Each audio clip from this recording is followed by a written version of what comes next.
Hello my dear students, आज बात किया जाएगा ना गाइज एक नए टॉपिक के बारे में। चलिए देखते हैं होता क्या है। हिस्ट्री ऑफ इंडिया का आपका क्लासेस 4th स्टार्ट हो चुका है। सो फटाफट से आप अपनी क्लासेस में आ जाएंगे। आपके घड़ी के बज चुके हैं बिल्कुल 5। Come on guys, good evening all of you. चलिए स्टार्ट किया जाता है। Mostly welcome. आप जितने भी गाइज यहाँ पे टेलीग्राम पे बैठे हो सभी के सभी आप यहाँ पे आ जाएंगे, सेशन से जुड़ जाएंगे। और जितने भी गाइज जुड़ चुके हो ना, बहुत बढ़िया, well done. Good evening. Start करते हैं फिर। तो आज जो गाइस बात करेंगे एक नए टॉपिक के बारे में, मतलब कि सेशन आपका जब से स्टार्टिंग से पढ़ाया जा रहा है 26 है, लेकिन आपका हिस्ट्री ऑफ इंडिया जो होगा वो उसका क्लासेस चैप्टर फर्स्ट का क्लास आपका चौथा स्टार्ट है। सो यहाँ पे चौथे अपने क्लास में ऐड हो जाएंगे। और जितने भी साथी जुड़ चुके हैं एक बार चलिए फटाफट से थम्स अप कर दीजिए। और जो नए गाइस जुड़े हैं चैनल को सब्सक्राइब करके बेल पे भी प्रेस कर दें, आल बेल पे भी प्रेस कर दें, जिससे रोजाना न्यू अपडेट्स उनको मिलता रहेगा। गाइज यहाँ पे बताना चाहें, चलिए सभी स्टूडेंट्स ने थम्स अप कर दिया है। और ज़्यादा से ज़्यादा मतलब एक बार शेयर भी आप लोग कर दीजिए, बिल्कुल एक बार शेयर कर देंगे, जिससे कि यहाँ पे फ्री ऑफ कोर्सेस आल आपके रिलेशनशिप क्लासमेट सभी आज करके नॉलेज को अचीव कर सके, वो भी फ्री ऑफ कोर्सेस हो।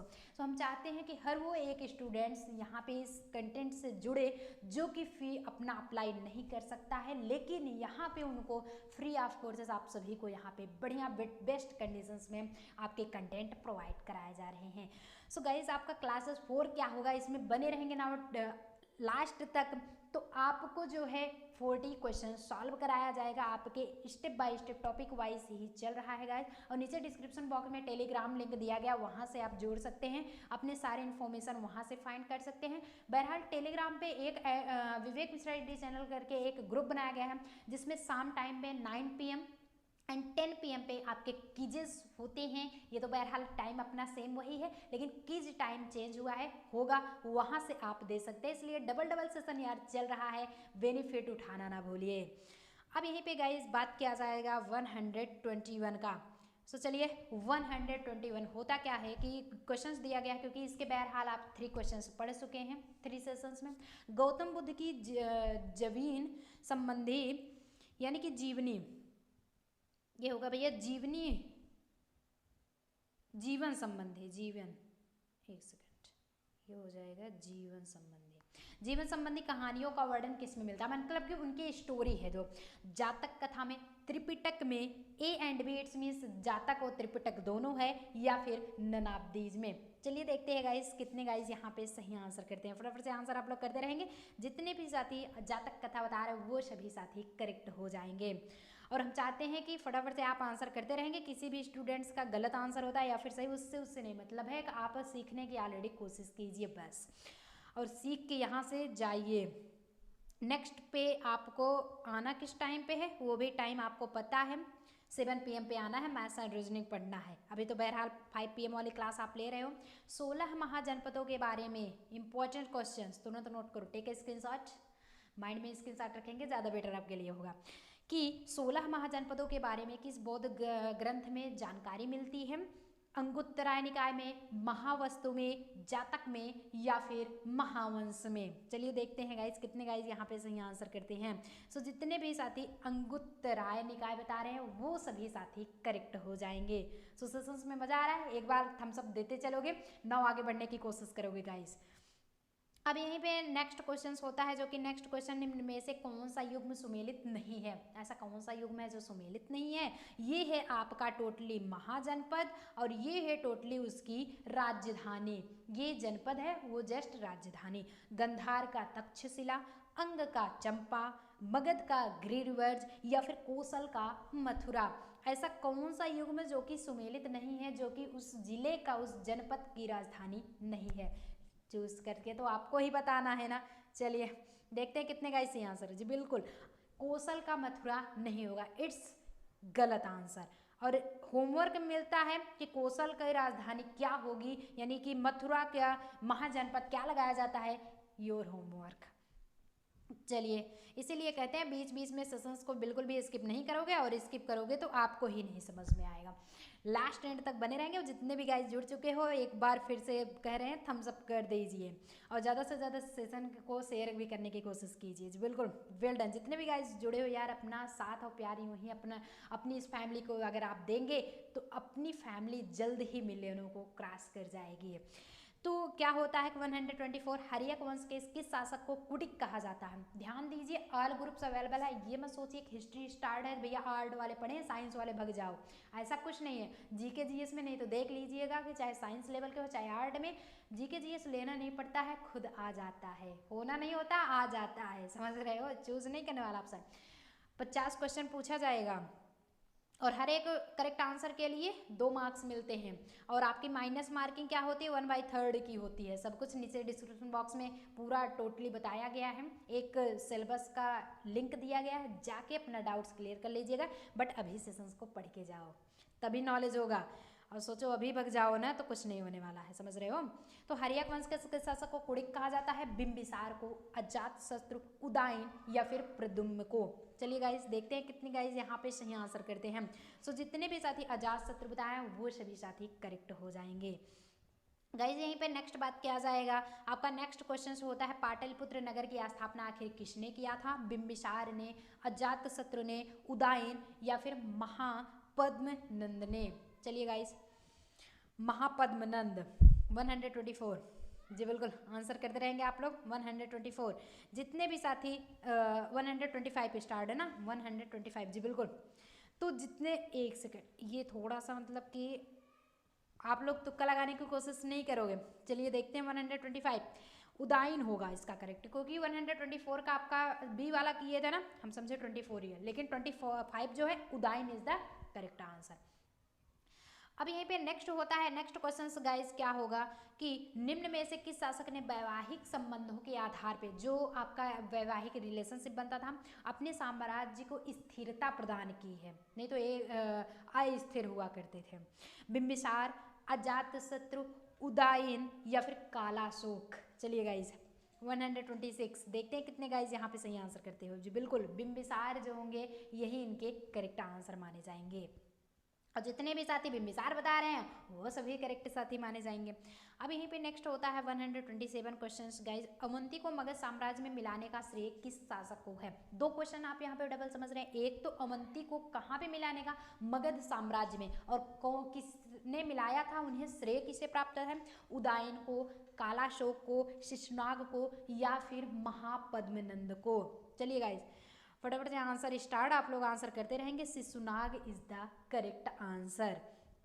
अब यहीं पे गाइस सेम प्रोसेस क्विज की तरह है। आप लोग अगर क्विज से यार जुड़ते हो, उसमें अपना प्यार दिखाते हो, यहाँ भी अपना प्यार दीजिए, उतना ही अपना फोकस डालिए जिससे कि अपनी ये फैमिली जो है ना ये लगे कि नहीं इतने स्टूडेंट्स पढ़ें और नॉलेज अचीव कर रहे हैं, आपका भी नाम उसमें शामिल हो। तो नेक्स्ट क्वेश्चन गाइज होता है कि कालाशोक की राजधानी कहाँ थी? है नहीं, past time India of history पढ़ रहे हो, history of India. Vaishali, Rajgriha, Champa या फिर पाटलिपुत्र?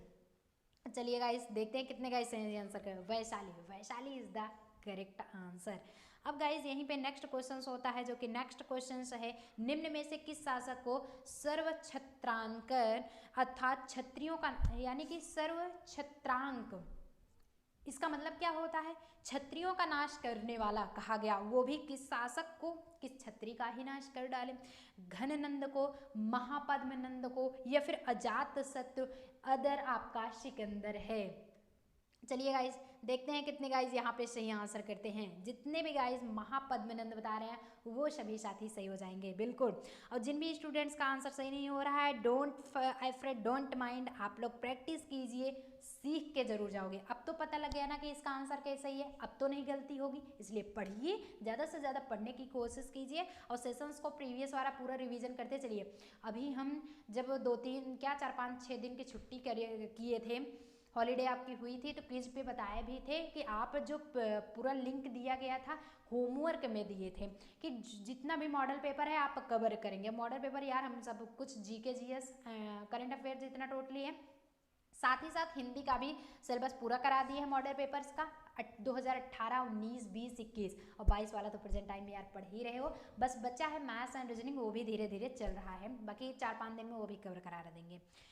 चलिए, तो ये महापद्मनंद हो गया ना। नेक्स्ट क्वेश्चंस देखेंगे। नेक्स्ट क्वेश्चंस गाइज होता है, दिया गया है कि सिकंदर के आक्रमण के समय मगध का शासक कौन था। सिकंदर जब आक्रमण किया था मगध पर तो उसका उस समय शासक कौन था। महापद्मनंद, चंद्रगुप्त मौर्य, घननंद यानी कि धननंद, धननंद नहीं होंगे, घननंद होंगे, राष्ट्रपाल होंगे, कौन होगा।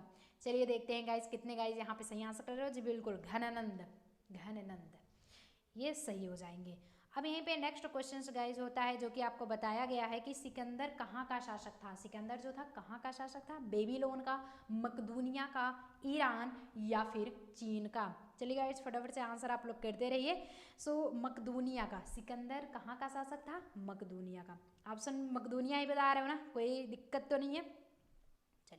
नेक्स्ट आपका यहाँ पे स्टार्ट हो रहा है गाइस कि सिकंदर और पोरस के बीच हुआ 326 ईस्वी पूर्व का युद्ध किस नाम से जाना। दो चीज आप सीख रहे हो।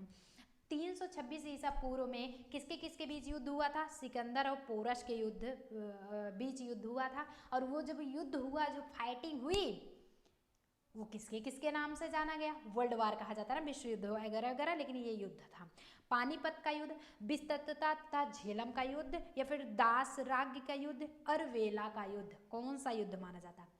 आपके ऑप्शन दिए गए हैं जी, बिल्कुल आंसर करके आप बताइए। बिस्तता यानी कि बितस्तता या फिर झेलम का युद्ध करेक्ट आंसर हो जाएगा गाइस। सो जितने भी साथी ऑप्शन बी बताएं वो सभी साथी करेक्ट होंगे।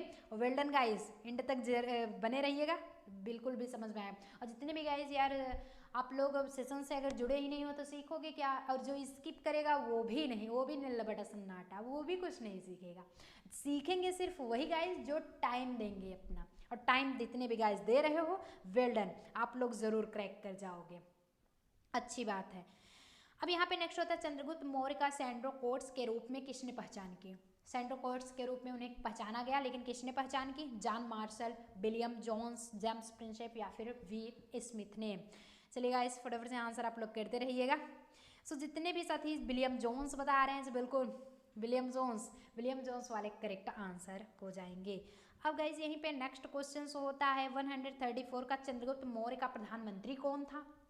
Who is the prime minister of Chandragupta Maurya. Chanakya, Megasthenes, तुषास या फिर उपगुप्त। चलिए गाइज आंसर करते रहिए आप लोग। बिल्कुल जितने भी साथी चाणक्य बता रहे हैं चंद्रगुप्त मौर्य के prime minister, it's means PM कौन थे, चाणक्य हुआ करते थे। अब यहीं पे गाइज नेक्स्ट होगा आपका, नेक्स्ट क्वेश्चन दिया गया है कि चंद्रगुप्त मौर्य ने नंद वंश के किस शासक को। चंद्रगुप्त मौर्य थे पहले के, यही तो हुआ करता था ना, फूट डालो राज करो, ये तो डलहौजी का था, प्रीवियस सेशंस में पढ़ चुके हैं। एक राजा दूसरे राजा पे आक्रमण करके मतलब कि पूरा टोटली उनका साम्राज्य खुद स्थापित कर लेना, जब उस पर जीत विजय पा जाएंगे तो उनका हो जाएगा। ऐसे ऐसे पूरा टोटली जीतते चले जाते थे, इसी से आगे बढ़ते थे। तो चंद्रगुप्त मौर्य ने नंद वंश के शासक को समाप्त कर मौर्य वंश की ही स्थापना कर दी थी।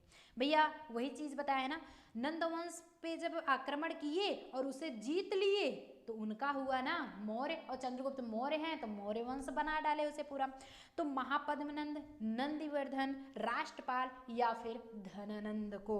चलिए देखते हैं कितने गाइज यहाँ पे सही आंसर करते हैं जी। बिल्कुल Dhanananda is the correct answer, समझ में आ रहा है, Dhanananda is the correct answer. अब गाइज यहीं पे नेक्स्ट क्वेश्चन होता है 136 स्टार्ट है कि प्रसिद्ध यूनानी। आपको 100 से नहीं मतलब है कि क्वेश्चन इतना लॉन्ग, कुछ नहीं पढ़ना, तो 40 ही क्वेश्चन कवर करना है ना इस सेशंस में, हर एक क्वेश्चन इसीलिए डिवाइड करके पार्टीशन में बता दिया गया। हम चाहते तो आपको 2 घंटे पढ़ा करके 100 क्वेश्चन सॉल्व करा देते, तो उससे मतलब ही क्या निकलता यार, समझ में भी तो आना चाहिए। इसलिए थोड़ा थोड़ा पढ़ते चलिए और फरवरी तक टोटली आपका सिलेबस कवर करा देंगे। मार्च में रिवीजन क्लासेस चलाएंगे और विथ आपके होमवर्क तो टोटली और भी मिलेगा। अभी तो ये क्वेश्चन मिलता है, अभी कहाँ मिल रहा था, तो 10 क्वेश्चन सॉल्व करने होंगे। और क्विज तो बराबर आपका चल ही रहा है 9 PM 10 PM।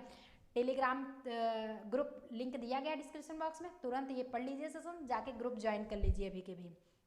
जो नए फ्रेंड हैं और जो गाइज हैं और जो पहले से ऑलरेडी जुड़े हुए हैं वो तो वेल्डन भैया, शाबाश, उनकी बात ही क्या है। तो प्रसिद्ध यूनानी में राजदूत मेगास्थनीज किसके दरबार में रहता था? चंद्रगुप्त मौर्य, अशोक, बिंदुसार या फिर दशरथ के। चलिए देखते हैं गाइस इसमें कितने गाइस सही आंसर करते हैं। जितने भी साथी चंद्रगुप्त मौर्य बता रहे हैं वो सभी साथी करेक्ट माने जाएंगे। अब यहीं पे होता है नेक्स्ट क्वेश्चन। नेक्स्ट क्वेश्चन है कौटिल्य की विश्व प्रसिद्ध रचना है नीतिसार, अर्थशास्त्र, मुद्रा राक्षस या फिर इंडिका। चलिए देखते हैं guys. Your time is start, बिल्कुल your time is over and Arthashastra is the correct answer. जितने भी गाइस अर्थशास्त्र बता रहे हैं वो सही सही। सो सेशंस कैसा लग रहा है यार, एक बार बताते हुए चलोगे। सभी कहाँ से रिलेशनशिप रहेगा, कहीं पे मतलब नेटवर्क इशू आप के प्लेस पे नहीं होना चाहिए। बारिश के आप हल्का हल्का धूप भी हो रहा है, 2-4 दिन बहुत हॉलीडे मना लिए। अब पढ़ने पे ध्यान दीजिए आप लोग। सेशंस कैसा लग रहा है ये साथ साथ बताते चलोगे जी। बिल्कुल मज़ा आ रहा है, अच्छी बात यार। सेशन मज़ा आ रहा है तो हम सब करते चलो। इससे अच्छा है कि कहें ही ना कि मैम मज़ा आ रहा है तो हम सब कौन करेंगे यार, इतना भी तबियत वाह। चलिए तो इंडिका किसकी रचना है? इंडिका पूछा जाता है किसकी रचना है? विष्णुगुप्त का, चाणक्य का, मैगस्थनीज या फिर टालमी का। देखते हैं कितने गाइस सही आंसर कर रहे हो। So Megasthenes is the correct answer. Important question है, ध्यान दीजिएगा। इंडिका किसकी रचना है? मेगास्थनीज का। आगे चला जाए। आगे नेक्स्ट क्वेश्चन होता है थोड़ा भारी भरकम वाला होता है, लेकिन देख करके डरना नहीं है, बिल्कुल फेस करिए, सामना करिए, ठीक। निम्नलिखित में से कौन सा कथन असत्य, ऐसा कौन सा फैक्ट है जो ट्रू है, यानी कि ट्रू नहीं है, स्टेटमेंट ट्रू नहीं है? कौटिल्य का दूसरा नाम विष्णुगुप्त या फिर चाणक्य था। चंद्रगुप्त ने सौराष्ट्र में सुदर्शन झील का निर्माण करवाया था। या फिर नेक्स्ट होता है चंद्रगुप्त मौर्य ने अपने अंतिम समय में जैन धर्म की दीक्षा के श्रवणबेलगोला में प्राण त्याग दिया था।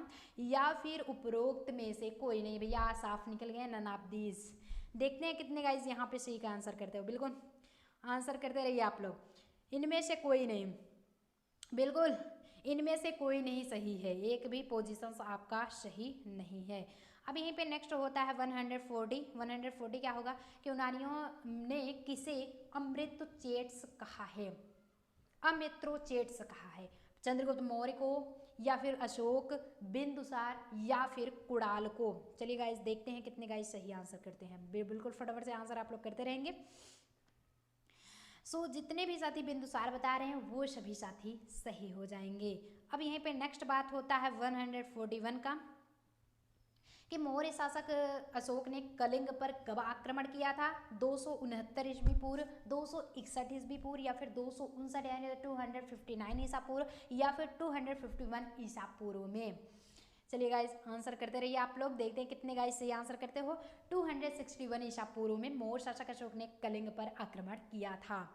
अब गाइज यहीं पे नेक्स्ट होता है, सो टाइम को मतलब ध्यान रखते हुए कवर करना है, लगभग आधे घंटे में, ज़्यादा आपका टाइम भी नहीं लेंगे और इसमें 40 क्वेश्चन आपको सॉल्व भी कराया जाएगा। कि अशोक ने शिलालेखों को सर्वप्रथम किसने, अभी आप कह रहे थे ना कुछ दिन पहले गाइज कि मैम थोड़ा फास्ट पढ़ाइए, बिल्कुल अब तो इतना फास्ट से हवा में उड़ने वाला है, हवा में, डोंट माइंड।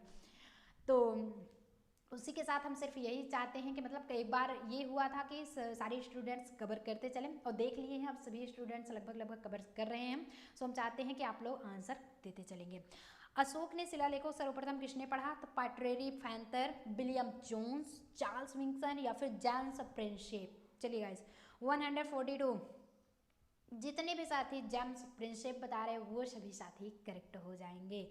अब यहीं पे नेक्स्ट क्वेश्चन गाइज होगा। नेक्स्ट क्वेश्चन आपका 143 है कि अशोक ने किस शिलालेख में उसकी कलिंग का विजय का वर्णन किया है? 9वें, 10वें, 11वें या फिर 13वें में?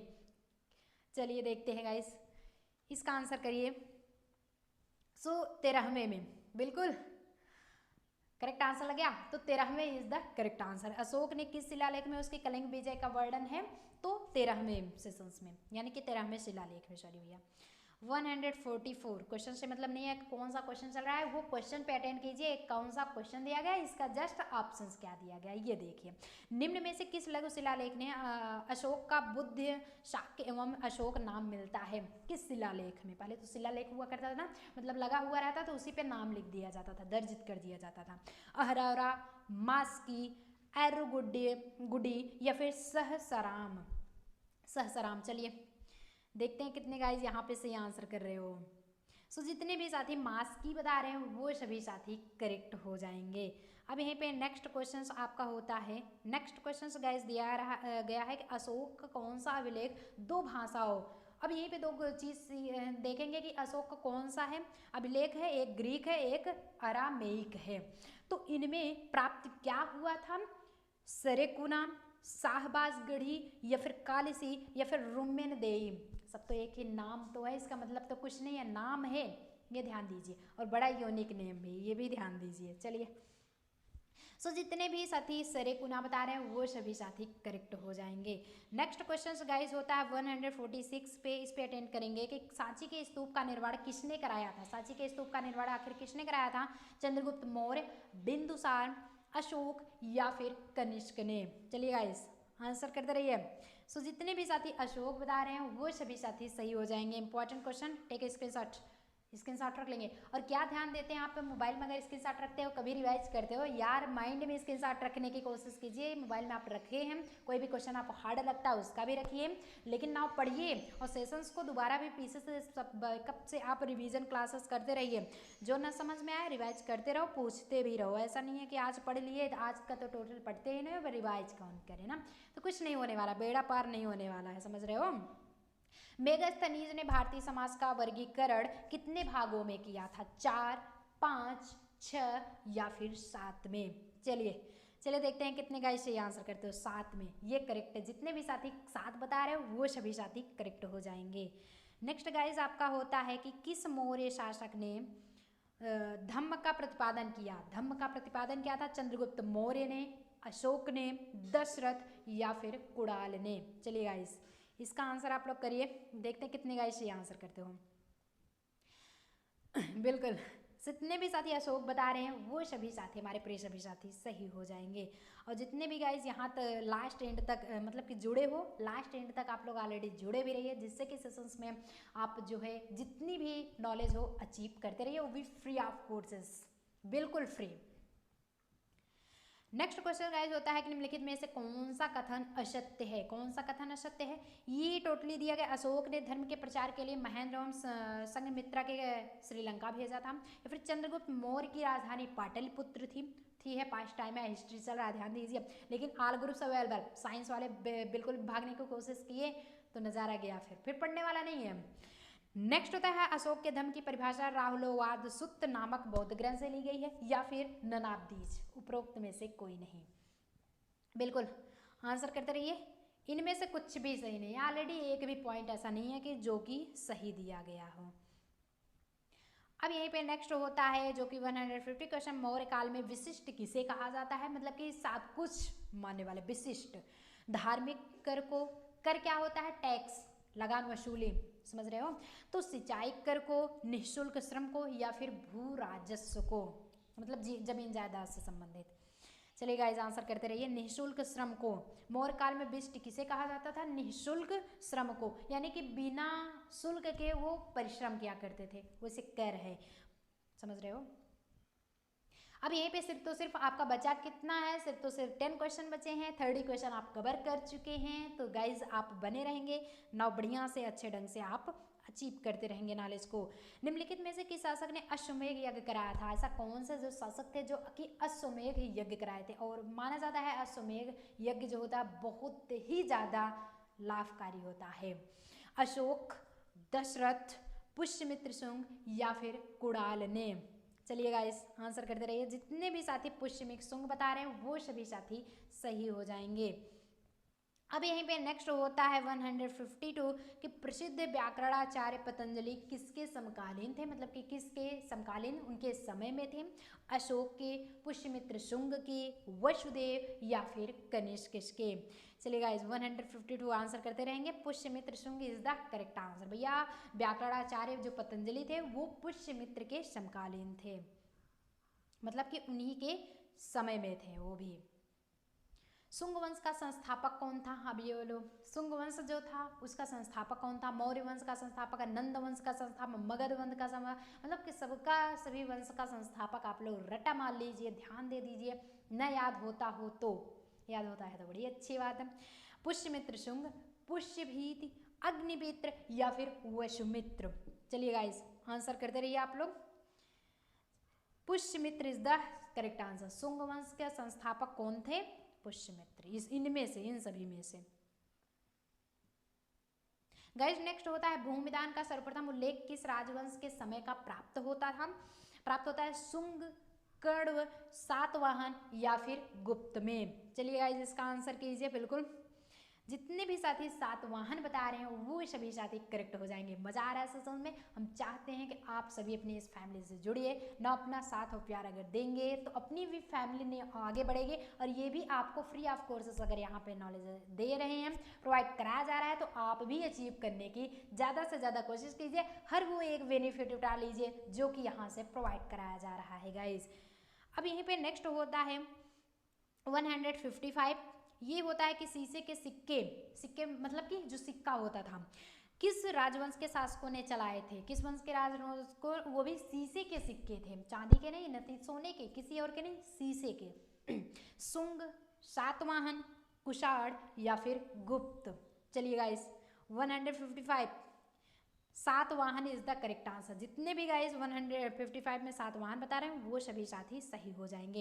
एंड नेक्स्ट क्वेश्चन जो गाइस होता है कि भारत में सबसे पहले किस वंश के शासकों ने सोने के सिक्के चलाए थे? अब लो, भारत में सबसे पहले सोने के सिक्के चलाया गया था, वो भी किसके शासनकाल में, यानी कि किस शासक ने चलाया था? इंडो ग्रीक, शक, पहलव या फिर कुषाण। भारत में, इंडिया में, ध्यान दीजिएगा, इंडिया में, बिल्कुल भैया इंडिया में ही। तो Indo Greek, India Indo Greek, ई से तो याद रहेगा ना, अभी ये इसमें कोई दिक्कत नहीं है। एंड नेक्स्ट जो गाइज आता है कि किस राजा के शासनकाल में ईसाई धर्म प्रचारक सेंट थॉमस भारत आया? अब पूछा जाए कि सेंट थॉमस कौन था, तो ईसाई धर्म का प्रचारक था। भारत में वो आया था किसके शासनकाल में? किस राजा तो रहेंगे तभी तो शासन चलाएंगे ना। मिनांडर के, कनिष्क के, गोंदोफर्निस के या फिर कुषाण के।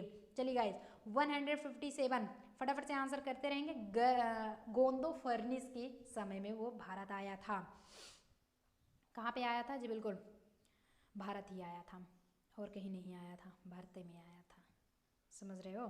तो गुप्त वंश का संस्थापक बहुत ही इजी है और हर बार मतलब कि पूछा जाता है। इसमें से क्वेश्चन जरूर अभी बताए थे ना, हर एक वंश का संस्थापक याद करो। घटोत्कच, चंद्रगुप्त प्रथम, श्रीगुप्त या फिर रामगुप्त। 158 आंसर आप लोग करते रहेंगे।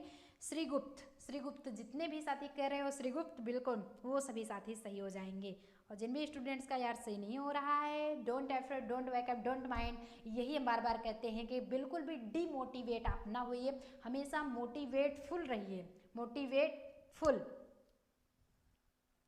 ये रहोगे ना तो हमेशा लाइफ में आगे बढ़े, क्योंकि self confidence is the first secret of success. अगर आत्मविश्वास आपके अंदर है तो आप we can do it and we will do it, आप कर सकते हो एंड करोगे। ये जुनून, ये पढ़ने की ललक रखोगे ना तो एक दिन सक्सेस जरूर होंगे और सफलता आपके चरण चूमेंगे। ऐसा बनिए, जॉब के पीछे ना भागिए, जॉब आपके पीछे भागे। इतना मेहनत कर डालिए, तो परिश्रम इतना लगनपूर्ण करिए कि जो आपकी कामयाबी है वो तहलका मचा दे। चलिए, तो आपका जो नेक्स्ट क्वेश्चन गाइज होता है यहाँ पे दिया गया, गुप्त वंश के किस शासक के सर्वप्रथम महाराजा अधिकारी की उपाधि धारण की? श्रीगुप्त, घटोत्कच गुप्त, चंद्रगुप्त प्रथम या फिर समुद्रगुप्त। 159 जी बिल्कुल 159 स्टार्ट। फटाफट से आंसर आप लोग करते रहेंगे। 159 जितने भी साथी चंद्रगुप्त प्रथम बता रहे हैं वो सभी साथी करेक्ट हो जाएंगे। यहीं पे गाइज 160 स्टार्ट होता है। 160 क्या है कि किस गुप्त शासक को कविराज कहा गया? किस गुप्त शासक को कविराज कहा गया है? चंद्रगुप्त को, रामगुप्त को, स्कंदगुप्त, कुमारगुप्त। भैया सब गुप्त हैं। किसको कहा गया था? चलिए, समुद्रगुप्त को। किस गुप्त के शासक काल को कविराज कहा गया? तो Samudragupta is the correct answer. कोई किसी को कुछ पूछना यार नहीं है बिल्कुल भी। होमवर्क आपको बीच में ही दिया गया था। नेक्स्ट क्लास सेशन आपका 27 होगा, बट आपका जो क्लास होगा हिस्ट्री ऑफ इंडिया का ऑल ग्रुप्स अवेलेबल 5 होगा। चलिए, सो आज के सेशंस में बाय, मिलते हैं नेक्स्ट सेशंस में ऐसे इंटरेस्टिंग वीडियो फिर से लेकर के आएंगे। Till then all the very best.